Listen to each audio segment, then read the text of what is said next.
ما ترا فی خلق الرحمانی من تفاوت فرجیل باسرا، جس نے 7 آسمان تہ بتہ پیدا کیے تو رحمان کی تخلیق میں کوئی بے ترتیبی نہیں دیکھے گا۔ یہاں بھی اقبال نے کائناتی نظام کے پیچھے چھپی ایک عظیم ذات کی طرف اشارہ کیا ہے، اور وہ ذات کس کی ذات ہے؟ وہ اللہ کی ذات ہے، اور جو اللہ کی ذات ہے، یہ شعر ہمیں دعوت فکر دیتا ہے کہ ان چیزوں کو دیکھیں، ان اسرار و رموز سے پردے ہٹائیں۔ انسان کی عقل ویسے ہی لامحدود ہے تو اس کا استعمال کریں۔ تو یہ شعر ہمیں دعوت فکر دیتا ہے کہ ہم کائنات کے نظم و ضبط کو صرف ایک سائنسی عمل نہ سمجھیں کہ مطلب سورج طلوع ہو رہا ہے اور زمین کے گرد مطلب چکر لگا رہی ہے زمین سورج کے گرد، تو یہ سائنسی عمل صرف نہیں ہے، اس کے پیچھے خدا کا ہاتھ ہے اور خدا بہت حکمت والا ہے، بلکہ اس کے پیچھے کار فرما اللہ تعالیٰ کی حکمت، قدرت اور بقا کو پہچانیں۔ شاعر کہتا ہے کہ کائنات خود بخود وجود میں نہیں آئی، اور بلکہ ویورز جتنے بھی ڈیئر اسٹوڈنٹس ہیں وہ مجھے کمنٹس میں یہ بتائیں کہ کائنات کتنے دنوں میں بنی تھی، یہ زمین اور آسمان کتنے دنوں میں بنے تھے، مجھے لازمی کمنٹ میں میسیجز کیجیے گا۔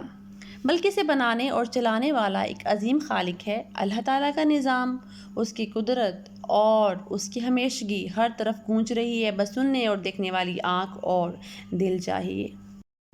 شعر نمبر 2 ہے۔ شعر نمبر 1 ہمارا کمپلیٹ ہو چکا ہے، اور خوشخبری تو آپ کو لاسٹ میں انشاءاللہ ملے گی، تو ویڈیو میں ساتھ بنے رہیں۔ اگر ویڈیو پسند آئی ہو تو لازمی سبسکرائب کریں۔ شان جلال کس کی عیاں ہے افق افق، رنگ جمال کس کا جمع ہے افق افق۔ شان جلال کس کی عیاں ہے جبل جبل، جبل یعنی کہ پہاڑ۔ یہاں شاعر پہاڑوں، جبل کی ہیبت، عظمت اور جلال کو دیکھ کر سوال کرتا ہے کہ یہ جلال کس ذات کا پرتو ہے، یعنی کہ کس کا عکس ہے۔ ہر پہاڑ اللہ تعالیٰ کے جلال، عظمت اور کبریائی یعنی کہ بڑائی کی نشانی ہے۔ جبل جبل کا مطلب ہے ہر پہاڑ پر اس کی شان نمایاں ہے۔ رنگ جمال کس کا جمع ہے افق افق۔ اس مصرعے میں شاعر آسمان کے کناروں افق افق پر پھیلے ہوئے حسین مناظر، رنگ، روشنی اور دلکشی کو دیکھ کر کہتا ہے کہ یہ حسن و جمال کس ذات کا مظہر ہے، کس کا عکس ہے۔ ہر افق پر اللہ تعالیٰ کی صنائی، ان کے بناوٹ اور حسن بکھرا ہوا ہے۔ تو یہ اشعار خالق کائنات کی حمد و ثنا میں بیان کی گئے ہیں، کیونکہ اللہ تعالیٰ کسی بھی تعریف سے عاری نہیں ہے، جس میں قدرتی مناظر، پہاڑ، آسمان، افق۔ سورۃ الحشر میں ہے هو اللہ الخالق الباری المصور لہ الاسماء الحسنی یسبح لہ ما فی السماوات والارض وہو العزیز الحکیم۔ ترجمہ ہے وہی اللہ ہے پیدا کرنے والا، بنانے والا، صورت دینے والا، سب اچھے نام اسی کے ہیں۔ جو کچھ آسمانوں اور زمین میں ہے وہ اس کی تسبیح کرتے ہیں، اور وہی غالب حکمت والا ہے۔ قدرت کے کارخانے میں کوئی کمی نہیں، سب کچھ ہے تیری رحمت کا پرتو تو ہے۔ حضرت عبداللہ بن مسعود سے روایت ہے، جبل احد وہ پہاڑ ہے جس سے ہم محبت کرتے ہیں اور وہ ہم سے محبت کرتا ہے۔ جبل احد جہاں پر حضور پاک صلی اللہ علیہ وآلہ وسلم کے دانت مبارک شہید ہوئے تھے۔ تو آگے جو شاعر ہے وہ بیان کرتا ہے کہ یہ جو حدیث ہے اس بات کی طرف اشارہ کرتی ہے کہ پہاڑ بھی جانداروں کی مانند اللہ کی قدرت کے مظاہر ہیں، نظارے ہیں جو دیکھنے میں بڑی ہیبت زدہ نظر آتے ہیں، بڑے بڑے نظر آتے ہیں، اور ان تمام چیزوں میں خاص کر کے ان پہاڑوں میں اللہ کی صفات کی جھلک نظر آتی ہے کہ اللہ تعالیٰ ہر چیز کو تخلیق کرنے کی حکمت رکھتا ہے۔ علامہ اقبال اپنے اس شعر میں فرماتے ہیں، ہر شے مسافر، ہر چیز راہی، کیا چاند تارے، کیا مرغ و ماہی۔ یہ شعر کا ایک مصرع ہے، اور یہ شعر بھی قدرت کی ہر چیز کو اللہ کے نظام کا حصہ قرار دیتا ہے۔ یہ مصرع اللہ کی حسن اور جمال کو بیان کرتا ہے۔ شاعر کہتا ہے کہ آسمان کے کناروں افق پر جو دلکش مناظر، نیلے رنگ، سورج کی کرنیں، شفق کا جمال پھیلا ہوا ہے، وہ کس کے حسن کا آئینہ دار ہے؟ وہ صرف اللہ کا حسن ہے۔ اور یہاں پر آپ کو ایک آیت نظر آ رہی ہوگی. اگر آیت آپ یاد نہیں کر سکتے ہیں اسٹوڈنٹس تو آپ صرف ترجمہ ہی نوٹ فرما لیں, اس سے بھی آپ کو اچھے مارکس مل سکتے ہیں. ترجمے میں ہے, کیا انہوں نے نہیں دیکھا کہ اللہ نے جو کچھ بھی پیدا کیا اس کا سایہ دائیں اور بائیں جھکتا ہے. اللہ کو سجدہ کرتے ہوئے وہ عاجزی کے ساتھ جھکے ہوئے ہیں. حضرت انس رضی اللہ تعالیٰ عنہ سے مروی ہے, اللہ تعالیٰ جمیل ہے, خوبصورت ہے اور جمال یعنی کہ خوبصورتی کو پسند فرماتا ہے. صحیح مسلم سے ہے.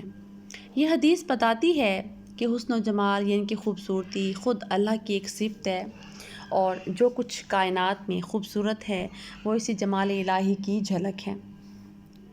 کہ ہمیں زمانے میں جو کچھ بھی نظر آ رہا ہے کائنات میں, وہ تمام اللہ تعالیٰ کی بنائی ہوئی چیزیں ہیں, تخلیق کردہ ہیں. قدرت کے کارخانے میں کوئی کمی نہیں, قدرت کے کارخانے میں کوئی کمی نہیں.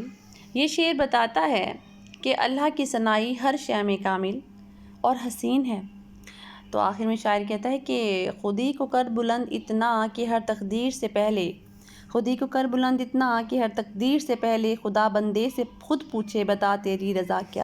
اس کے لیے نجوم بکف ہے روش روش, باب شہود کس کا کھلا ہے افق افق. شاعر کہتا ہے ستارے جو آسمان پر جگمگاتی ہیں اور روشنی ہر طرف پھیلی ہے, وہ کس کے حکم سے ہے؟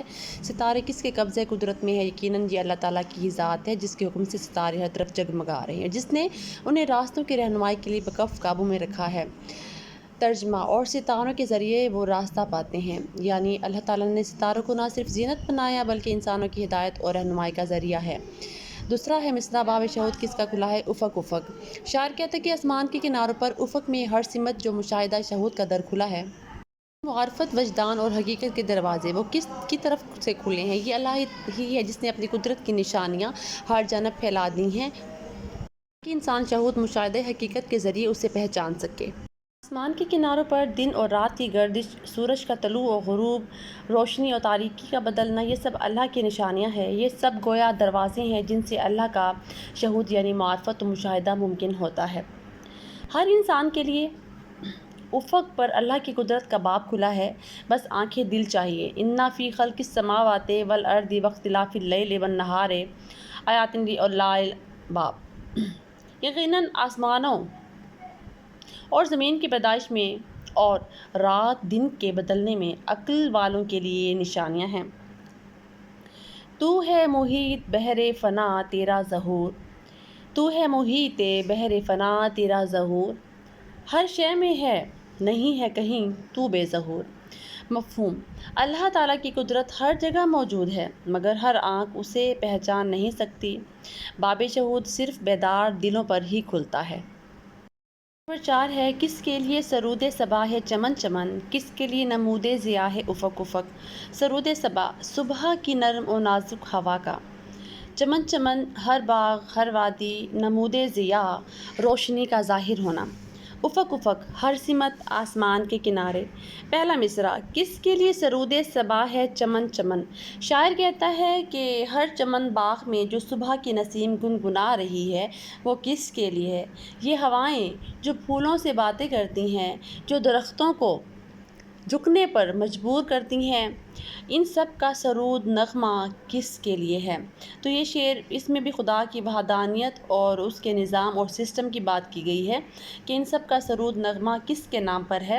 کون ہے جس نے ان تمام چیزوں کو گنگنانے پر اور لہرانے پر, جھکنے پر مجبور کر دیا ہے. یقیناً یہ سارا حسن, یہ ترتیب, یہ نرمی اور خوشبو اللہ تعالیٰ کی ہی طرف سے تخلیق شدہ ہے. اللہ تعالیٰ کی حکمت, قدرت, جمال اور رحمت کا اعلان ہے, جو اس بات کا اعلان کرتی ہیں کہ کوئی ایک ہی واحد ہستی ہے جس نے پوری کائنات کو سنبھالا ہوا ہے, اس سسٹم کو کنٹرول کیا ہوا ہے, اور اسی ایک ہی ذات کے ہاتھ میں پوری کائنات موجود ہے, اور مقررہ وقت پر ہر چیز ابھر رہی ہے, غروب ہو رہی ہے, طلوع ہو رہی ہے. جیسے کہ یہاں پر ہمارے پاس آیت ہے اور اس کا ترجمہ ہے وَالنَّجْمُ وَالشَّجَرُ يَسْجُدَانِ, اور ستارے اور درخت سجدہ کرتے ہیں, یعنی فطرت کی ہر شے اپنے اپنے انداز میں اللہ کی تسبیح اور ثنا میں مشغول و مصروف ہے اور ان کی حمد میں مصروف ہے. ہر افق پر ہر سمت پھیلتی روشنی کو دیکھ کر کہتا ہے شاعر کہ یہ روشنی کس کے لیے ظاہر ہو رہی. ہر صبح جو سورج نکلتا ہے، جو اندھیری رات کو اجالے میں بدل دیتا ہے، وہ کس کی عظمت کی علامت ہے؟ یہ روشنی اللہ تعالیٰ کی ربوبیت، ہدایت اور صفات کا مظہر ہے۔ یہ صرف دنیا روشن کرنے نہیں، دلوں کو بیدار کرنے بھی آتی ہے۔ اللہ نور السماوات والارض، ترجمہ: اللہ آسمانوں اور زمین کا نور ہے، یعنی ہر قسم کی روشنی کا منبع اللہ ہے، ظاہری بھی اور باطنی بھی۔ سو ڈیئر اسٹوڈنٹس، اگر آپ کو میری ویڈیو پسند آئی ہو تو یہ آپ کے فائدے کے لیے ہے۔ میرے ساتھ اینڈ تک بنے رہیے تاکہ آپ اس پوری ویڈیو سے مستفید ہو سکیں، اور اینڈ میں اس سے ریلیٹڈ ایک خوشخبری ہے جس کو سن کر آپ بہت خوش ہو جائیں گے، ٹھیک ہے؟ ویڈیو کو سکپ مت کیجیے گا۔ تو یہاں پر آیت ہے وَالشَّمْسُ تَجْرِی لِمُسْتَقَرٍ لَہَا ذَلِکَ تَقْدِیرُ الْعَزِیزِ الْعَلِیم، اور سورج ایک مقرر راستے پر چل رہا ہے، یہ غالب و دانا ذات اللہ کا اندازہ کردہ ہے۔ اگر اللہ کا نور سیاہ مٹی پر بھی پڑے تو وہ گل بن جائے، یعنی پھول بن جائے اور چمکنے لگے۔ شعر ہے: گل و صبا و نکہت و موج کی صدا ہیں، گل و صبا و نکہت موج کی صدا ہیں، ہر ایک نفس میں جلوہ ذات خدا کی۔ قدرت کے مظاہر سے ہے ظاہر تیرا جلوہ، ہر شے میں ہے تو پھر بھی کہیں تو نظر نہ آئے۔ نرمی ہوا کی ہو کہ تپش آفتاب کی، ہر شے ہے ایک دلیل تیرے انتخاب کی۔ یہ اشعار اللہ تعالیٰ کی ربوبیت، قدرت اور حسن تخلیق کا بیان ہے۔ فطرت کا ہر نغمہ، ہر روشنی، ہر خوشبو، ہر ہوا، ہر منظر، سب اللہ کے جمال و جلال کی جھلکیاں ہیں۔ یہ اشعار قاری کو غور و فکر کی دعوت دیتے ہیں کہ دیکھو، سنو، محسوس کرو، یہ سب کچھ یوں ہی نہیں، یہ سب رب کی پہچان کے دروازے ہیں، انسانی شعور کو جھنجھوڑنے کی کوشش۔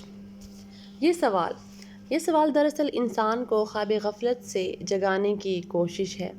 اقبال یہ کہنا چاہتے ہیں کہ اگر انسان یہ سب کچھ صرف دیکھ کر گزر جائے اور اس کے پیچھے چھپے ہوئے پیغام کو نہ سمجھے تو وہ خود کو، اپنے مقام کو اور اپنے خالق کی حکمت کو نہیں پہچان پاتا۔ فطرت کی تخلیق ایک مقصد کے تحت ہے۔ کائنات کا ہر رنگ، ہر حرکت، ہر نغمہ بے مقصد نہیں۔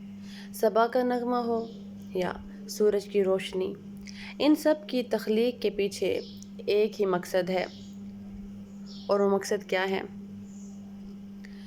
اور وہ مقصد ہے انسان کی بیداری، اس کی خودی کی پرورش اور اس کا خدا تک پہنچنا۔ خودی کا فلسفہ۔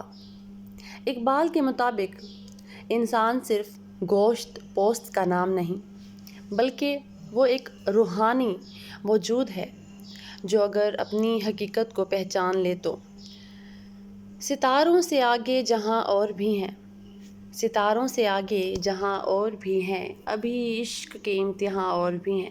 اس لیے یہ اشعار ہمیں وجودی بیداری کا پیغام دیتے ہیں، یعنی اگر انسان کو فطرت شناس دل مل جائے تو وہ گلاب اور لالے کی خاموشی سے بھی پیغام لے سکتا ہے۔ یہ اشعار اقبال کی فلسفیانہ شاعری کا بہترین نمونہ ہے۔ بظاہر ایک عام سا سوال ہے، مگر اس میں چھپی ہوئی معنویت یہ ہے کہ انسان تو ہی وہ ہستی ہے جس کے لیے کائنات تخلیق کی گئی ہے۔ اس کائنات کو بنایا گیا ہے، اس کائنات کو تخلیق کیا گیا ہے۔ پھر شاعر یہاں پر یہ بیان کرتے ہیں کہ تو غفلت میں رہا تو یہ سب کچھ بے معنی ہے، اور اگر تو غفلت کے پردوں سے ہٹ گیا اور کائنات کو پہچان گیا، اور اگر تو جاگ گیا تو کائنات بھی تیرے ساتھ بول اٹھے گی۔ اگر تو کائنات کے راز و رموز کو پہچانے گا تو خدا کے قریب ہو جائے گا، اور خدا کو قریب کرنا ہے تو ان تمام چیزوں کو سمجھنا ہے۔ شعر ہے: مختوم کس کی موج کرم ہے صدف صدف، مختوم کس کی موج کرم ہے صدف صدف، مرقوم کس کا حرف وفا ہے افق افق۔ تو اس شعر کی تشریح ہے: یہ مصرع اللہ تعالیٰ کی چھپی ہوئی مختوم رحمتوں اور کرم کی نعمتوں کا ذکر کر رہا ہے۔ موج کرم یعنی رحمت کی لہریں ہر صدف میں موجود ہیں۔ رحمت کی لہریں ہر صدف میں موجود۔ صدف یہاں استعارہ ہے مخلوق، دل یا کائنات کے ہر گوشے کے لیے، یعنی اللہ تعالیٰ کی عطائیں ایسی ہیں کہ ہر ذرے، ہر وجود، ہر دل کے اندر اس کی کرم نوازی چھپی ہوئی ہے، چاہے وہ ہمیں نظر آئے یا نہ آئے۔ قرآن میں ارشاد باری تعالیٰ ہے وَإِن تَعُدُّوا نِعْمَتَ اللَّهِ مَا تُحْصُوهَا، سورۃ نحل کی آیت نمبر 18 ہے۔ ترجمہ ہے اگر تم اللہ کی نعمتوں کو شمار کرنا چاہو تو شمار نہیں کر سکتے۔ آیت اس شعر کی بہترین تائید ہے کہ اللہ کی کرم کی موجیں ہر صدف میں پوشیدہ ہیں۔ اور دوسرا جو مصرع ہے کہ مرقوم کس کا حرف وفا ہے صدف صدف، مرقوم لکھا ہوا۔ یہاں پر شاعر یہ کہہ رہے کہ وفا کا جو حرف ہے صداقت، استقامت اور محبت کی علامت ہے، وہ ہر صدف پر لکھا ہوا ہے۔ یہ اللہ تعالیٰ کی صفت وفاداری کی طرف اشارہ ہے کہ اس کی محبت اور وعدہ وفا کرنے والی ہر ذات ہر دل میں نقش ہے۔ مرقوم کا مطلب ہے لکھا ہوا، اور حرف وفا اللہ تعالیٰ کی وہ صفت جو کبھی بے وفائی نہیں کرتی۔ بندے خطا کریں مگر وہ غفور الرحیم ہے۔ ان اللہ لا یخلف المیعاد، سورۃ آل عمران آیت نمبر 9 میں آپ صرف ڈیئر اسٹوڈنٹس ترجمہ لکھ سکتے ہیں بے شک اللہ وعدہ خلافی نہیں کرتا، یعنی اللہ کا وعدہ وفا ہے، اور یہ وعدہ ہر صدف ہر دل پر مرقوم ہے۔ یہ اشعار اللہ کی صفت کرم، صفت وفا کو علامتی انداز میں بیان کرتے ہیں۔ صدف کا بار بار استعمال اس طرف اشارہ ہے کہ اللہ کی قدرت اور محبت کا عکس ہر مخلوق، ہر دل، ہر کائناتی جز میں موجود ہے۔ یہ شعر اللہ تعالیٰ کی تجلی اور نورانیت کا عکاس ہے۔ شاعر کہتا ہے کہ کائنات کا ہر گوشہ، ہر ذرہ، ہر شے اس کے نور کی عکاسی کر رہی ہے۔ یہ تصور قرآن کی سورۃ النور میں موجود ہے کہ اللہ نور السماوات والارض سے ہم آہنگ ہے۔ دل کی گہرائی میں بھی تیری جھلک نظر آئی، دل کی گہرائی میں بھی تیری جھلک نظر آئی، کون کہتا ہے تو چھپا ہے، تو عیاں ہے ہر جا۔ یہ شعر اس باطنی معرفت کا بیان ہے جس میں اللہ تعالیٰ کو بندہ اپنے دل میں محسوس کرتا ہے۔ شاعر ایک روحانی سوال کرتا ہے کہ لوگ اللہ کو چھپا ہوا سمجھتے ہیں، حالانکہ وہ ہر جگہ موجود ہے، بس اسے دل کی آنکھ سے دیکھنے کی ضرورت ہے۔ یہ صوفیانہ فکر کے قریب ہے جو کہتی ہے من تو شدم تو من شدی، لب پر جو بھی صدا ہے وہ تو تیرا ہی نام ہے، لب پر جو بھی صدا ہے وہ تیرا ہی نام ہے، ہر دل کی دھڑکنوں میں فقط تیرا کلام ہے۔ اللہ کی یاد اتنی گہری ہو جاتی ہے کہ بندے کی ہر صدا، ہر سانس، ہر دھڑکن میں وہی وابستہ ہے، اور خالق کا ذکر بندے کی فطرت کا حصہ بن جاتا ہے۔ یہ ذکر الہی کی اہمیت کو نمایاں کرتا ہے۔ بندے کی لغزشوں پہ جو پردہ پڑا رہا وہ تیری بے حساب کرم نوازی تھی۔ تو یہاں اس شعر میں شاعر اللہ تعالیٰ کی صفت ستار، عیب چھپانے والا کو بیان کرتا ہے کہ انسان گناہ کرتا ہے مگر اللہ اسے رسوا نہیں کرتا۔ یہ اس کی بے پایاں رحمت ہے جو انسان کو سنبھلنے کے مواقع دیتی ہے۔ یہ توبہ کے دروازے کی ہمیشہ کھلے رہنے کی نشانی ہے۔ زمین چپ، فلک خاموش، مگر گواہ ہیں سب کہ تو نے دل دل میں اپنے جلوے بکھیرے ہیں۔ کائنات بظاہر خاموش ہے مگر ہر شے اللہ کے وجود کی گواہی دیتی ہے۔ دل جو ظاہری طور پر خاموش ہوتا ہے دراصل اس میں اللہ کے جلوے ہیں۔ یہ توحید کی گواہی کا شعر ہے جو خاموش شہادت کی بات کرتا ہے۔ کسی صدف میں چھپا موتی اگر چمکتا ہے، کسی صدف میں چھپا موتی اگر چمکتا ہے تو اس میں تیری رحمت کا کوئی راز ہوتا ہے۔ یہ شعر صدف اور موتی کے استعارے سے اللہ کی رحمت کو ظاہر کرتا ہے۔ کسی بھی خوبی، ہنر، علم یا روشنی کا جوہر ہو وہ اللہ کی رحمت سے نکلتا ہے۔ صدف، دل میں چھپا ہوا موتی، نور یا علم اس کی طرف سے ایک عطیہ ہے۔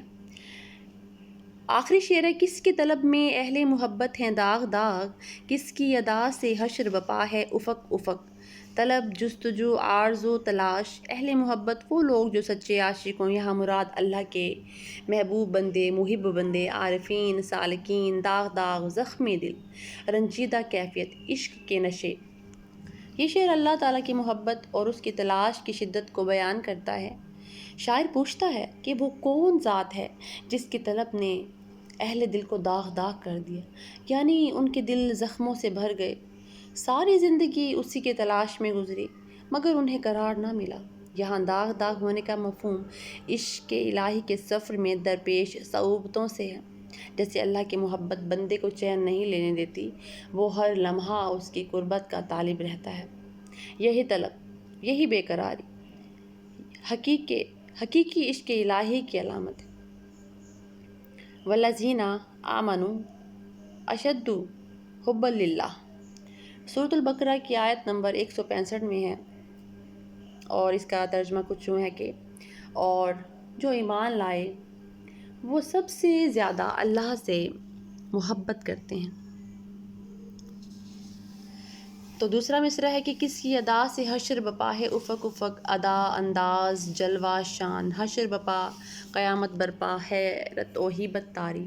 افق آسمان کی سمت کائنات کے کنارے چاروں، یعنی شاعر یہاں سوال اٹھا رہا ہے کہ وہ کون ہے جس کے ایک جلوے، ایک انداز، ایک اشارے سے کائنات کی ہر سمت میں ایک حشر کی کیفیت طاری ہے۔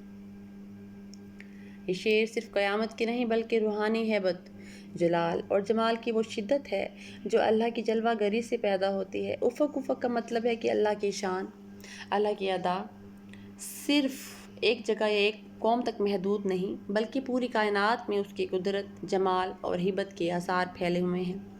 ہر افق پر اس کی نشانی نظر آتی ہے۔ یہ سب اللہ کی ادا ہیں جنہیں دیکھ کر حشر سا سما بن جاتا ہے، حیرت، خوف اور محبت کی ملی جلی کیفیت۔ سَنُرِيهِمْ آیَاتِنَا فِي الْآفَاقِ وَفِي أَنفُسِهِمْ ہم انہیں اپنی نشانیاں آفاق میں اور خود ان کی ذات میں دکھائیں گے۔ اور طلب اللہ کی ہے جس کی خاطر بندے ریاضت کرتے ہیں، دل جلتے ہیں، روح تڑپتی ہے۔ ادا اللہ کی وہ شان ہے جو ہر افق، ہر حشر بپا کرتی ہے۔ سورج، چاند، پہاڑ، دریا، ہوائیں، دل، آنکھ سب اس کے جلوے سے معمور ہیں۔ پہلا شعر عشق الہی کے باطن کی بات کرتا ہے، یعنی دل کا سوز، جگر کی تپش، راتوں کا گریا۔ دوسرا شعر ذات حق کے جلووں کی خارجی تجلی ہے جو کائنات کے ذرے ذرے میں نظر آتی ہے۔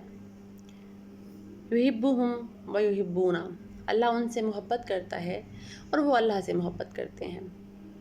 دوسری آیت ہے فَإِنَّمَا تُوَلُّوا فَثَمَّ وَجْهُ اللَّهِ اور اس کا ترجمہ کچھ یوں ہے کہ جدھر بھی تم رخ کرو وہاں اللہ کا چہرہ ہے، جدھر بھی تم رخ کرو وہاں اللہ کا چہرہ ہے، کہ اللہ تعالیٰ کائنات کے ہر گوشے میں نظر آ رہا ہے، اللہ کی تجلیاں ہیں، اور یہ حشر بپا ہے جو خوبصورتیاں ہمیں نظر آ رہی ہیں وہ اللہ تعالیٰ کی تخلیق شدہ ہے۔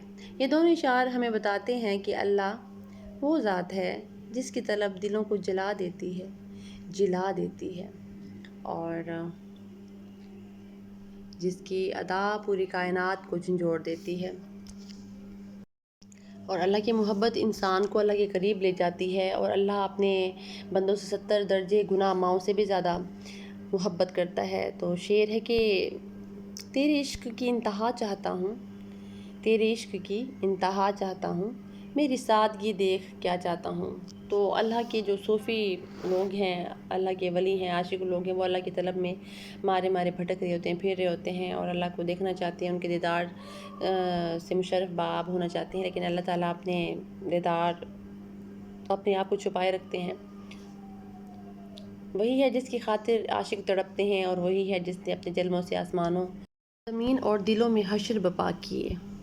ڈیئر اسٹوڈینٹس، امید کرتی ہوں کہ آپ کو یہ ویڈیو پسند آئی ہوگی، اور لاسٹ میں میں آپ کے لیے خوشخبری دینا چاہ رہی تھی کہ اسی ویڈیو کی مکمل نظم کا جو لنک ہے وہ اس ویڈیو کی ڈسکرپشن باکس میں آپ کو مل جائے گا۔ جس کو نہیں مل رہا ہو اس ویڈیو کا لنک، سو مجھ سے لازمی رابطہ کیجیے گا اور مجھے کمنٹ کیجیے گا چینل کو سبسکرائب لازمی کیجیے گا۔ اللہ حافظ۔